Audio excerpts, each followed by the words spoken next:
Baseball in Wilmington has long been a topic of discussion. We had the Port City Roosters, the Wilmington Waves, and we currently have the Wilmington Sharks. What we haven't had before is a true minor league baseball stadium. Our community is looking into that possibility now more seriously than we ever have before. In February, Wilmington City Council unanimously approved a 6-month negotiating period with Mandalay Baseball and the Atlanta Braves to see if they could work out a deal, receive public support, secure land for a stadium, and determine a way to finance the project. Also in February, the Braves and Mandalay reached an agreement to purchase the minor league team in Lynchburg, Virginia, and move it to Wilmington if a new stadium is built here. They would like to get construction on the stadium to begin later this year, so it is ready for the Wilmington Braves to host their opening game just more than 2 years from today. This morning we're going to talk about this proposal, its potential economic impact, as well as its potential drawbacks. But first I'd like to briefly introduce you to each panelist. On the far side we have John Schuerholz, the president of the Atlanta Braves. Next to him is Wilmington Mayor Bill Saffo. In the middle is Rich Neumann, president of development for Mandalay Baseball. Next is Chip Moore, chief financial officer for the Atlanta Braves. And you may recognize the guy next to me, former Braves manager Bobby Cox. If we could please welcome our panel.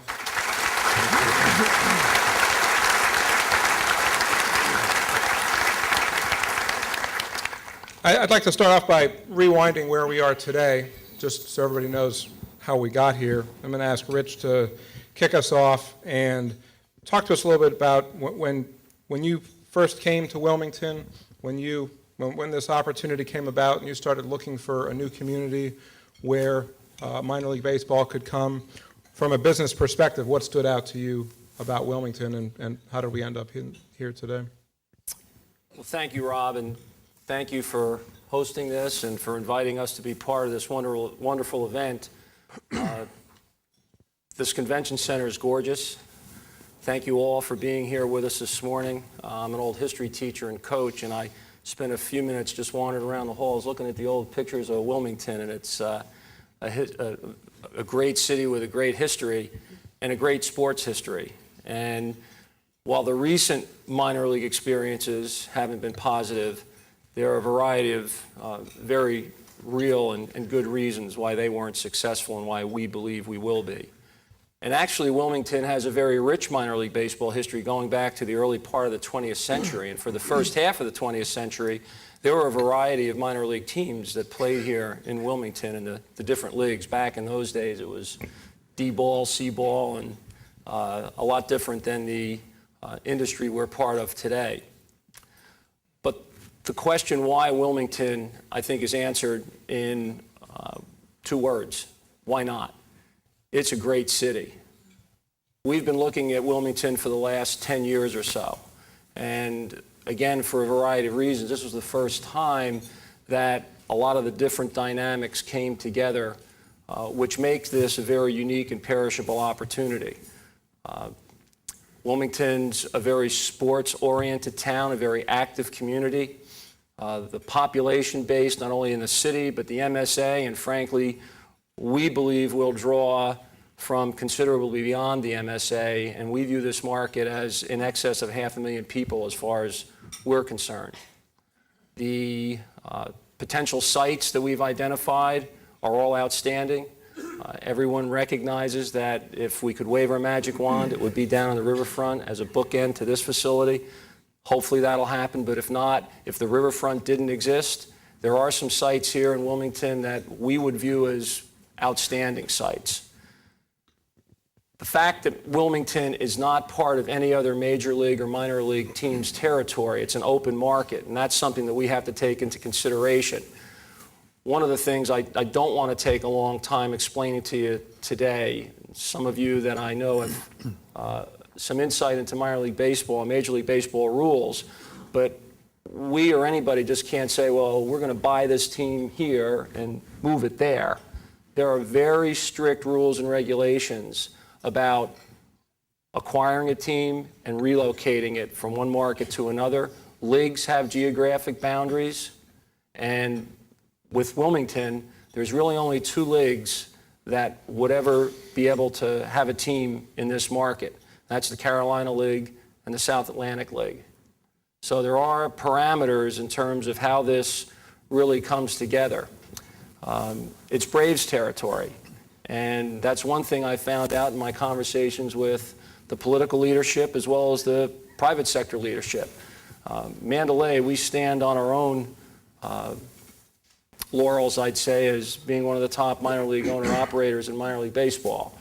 But clearly the sea change came about when we were able to reach an agreement with the Atlanta Braves to partner to buy the Lynchburg franchise and move it here. So there's been an evolution really that goes back over the last decade in terms of our company looking at Wilmington, identifying it one of the really last outstanding potential minor league baseball markets, and then all the dominoes have started to, we think, line up. So that's a bit of the history lesson. I'm sure I left certain things out, but that's what's brought us here today. All right. John, can you talk a little bit about the entire minor league system for the Braves? I know one unique aspect of this potential project is this would complete, the Braves would have an ownership interest in all of their minor league teams, but could you kind of talk about how you see from the Braves' perspective this fitting in? Sure. First off, a little bit of my career. I started my career in player development and scouting some 46 years ago with the Baltimore Orioles, my hometown team, and have spent most of my career in that facet of the game. These last 4 years I've served as president, but always my roots have been in scouting and player development, homegrown players, the value of that.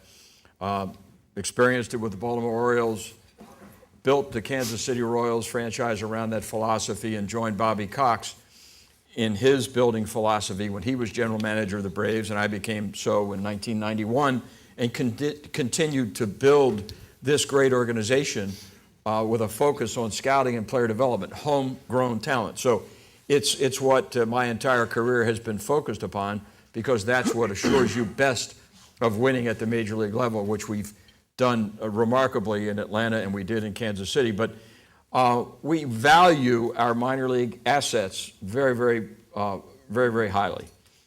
And we own most of them, 95% of them we own.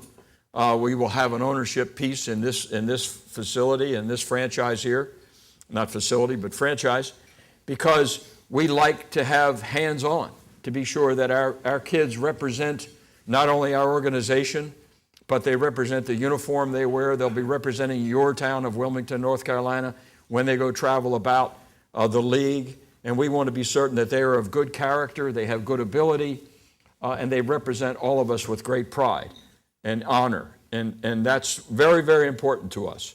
We take great pride in the young men that represent our organization and the communities with whom we are partnered. So it's really essential for us to have good communities. And when I moved to Atlanta in the winter of 1990, when the Braves hired me, and I began to acclimate myself not only to the Atlanta area, but to the southeastern United States. And Wilmington was always a city that people told me about. You should go visit. It's a beautiful place. Go to Wrightsville Beach. It's a wonderful place to go vacation. I didn't do that, but I did buy a home in Highlands, North Carolina, so I am a taxpayer in your great state. But this is a wonderful place. We'd love to be here. We'd love to become your partners in a great enterprise. We hope that it happens. That's why Bobby Cox and I have made a number of trips. It's not often you're going to get a Hall of Fame, about to be a Hall of Fame manager, who takes it so to heart and thinks it is so important to leave spring training, to leave his home during the winter, to come here to show you that we care, and we would really like to see this happen, and we hope that it does.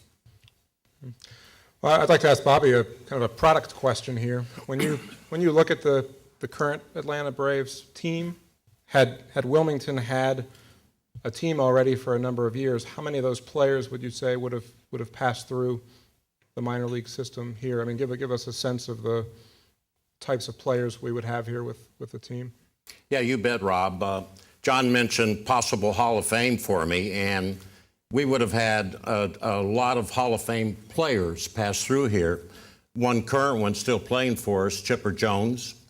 Tommy Glavine would have passed through here, and also John Smoltz.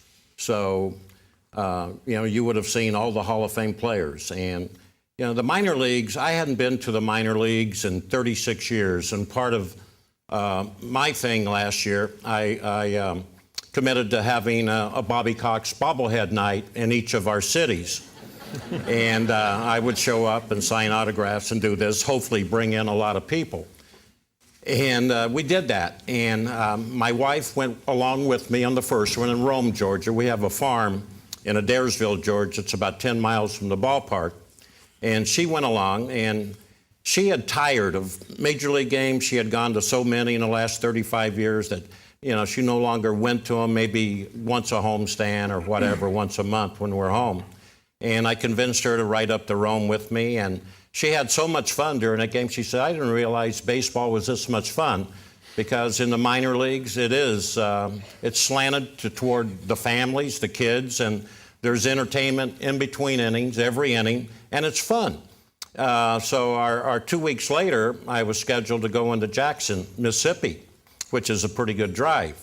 And I asked her if she wanted to go along, and she said yes, to my surprise. I didn't think she would want to ride in a car and see another minor league game, but she had so much fun, she said, yes, I'll go. And we put the GPS on the car and started driving. And we got into Mississippi around Jackson. And, you know, I wasn't recognizing a lot of areas that we had toured the facility there just before it was completed. And it was out in the middle of nowhere. And I didn't know if it would draw or not because it was so remote. But the further we got along on the GPS, I said, honey, I think we're lost. All I'm seeing is restaurants, hotels, business buildings, and things like that. And we got to the ballpark, and there's a hotel right across the street from it where the players all stay, the visiting teams. And I said, look at this parking lot, it's packed. And I was feeling pretty good because it was Bobby Cox bobblehead night. And Steve DeSalvo, the general manager, we got inside, and he was showing us around the offices. We were meeting all the employees and headed down to the dugout. And I said, Steve, this is really going to be a success tonight, this bobblehead night. I said, you're going to pack it, aren't you? He said, Bobby, it's Thirsty Thursday. I said, what's Thirsty Thursday? And he said, you get 2 beers for the price of 1. So anyway, the economic growth around that stadium was incredible. Thank you.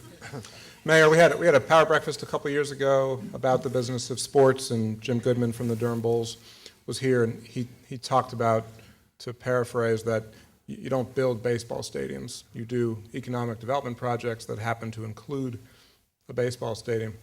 Take us through how you look at this proposal right now, you know, kind of where it stands and how you see this possibly fitting into economic development for the region.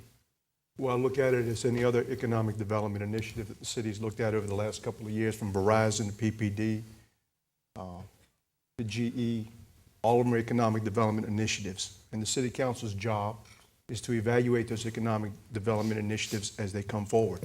This is an entertainment venue, but this is also an economic development project at the end of the day. And we had the opportunity to go to Durham. The mayor of Durham invited us, showed us around, showed us the economic impact the stadium had on the city of Durham. And I have a little bit of knowledge about the city of Durham because my father had an interest in a hotel in that general vicinity, and I remember how bad it was. But that was the catalyst that created the spark, the revitalization of downtown Durham. And we have seen to date over $1 billion of private investment that has followed what has happened with the stadium.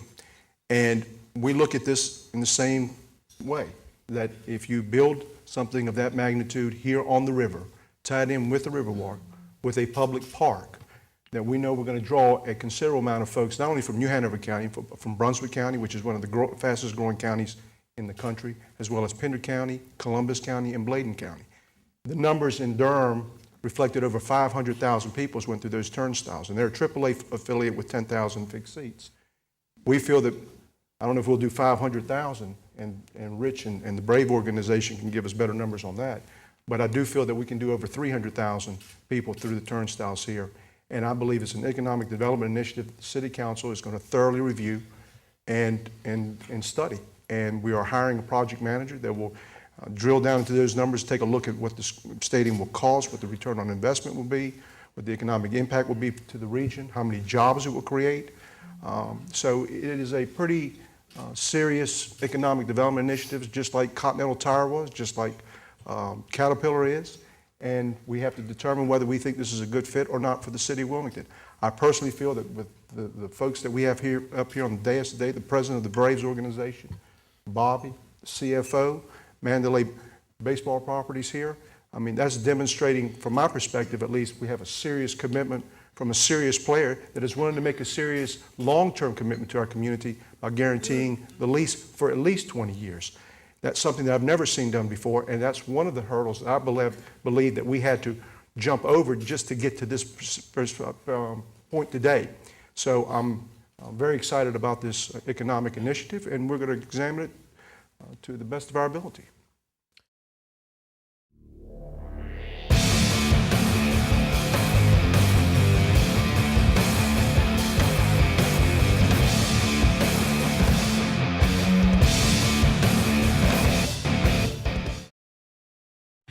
Got memories? Get DVDs.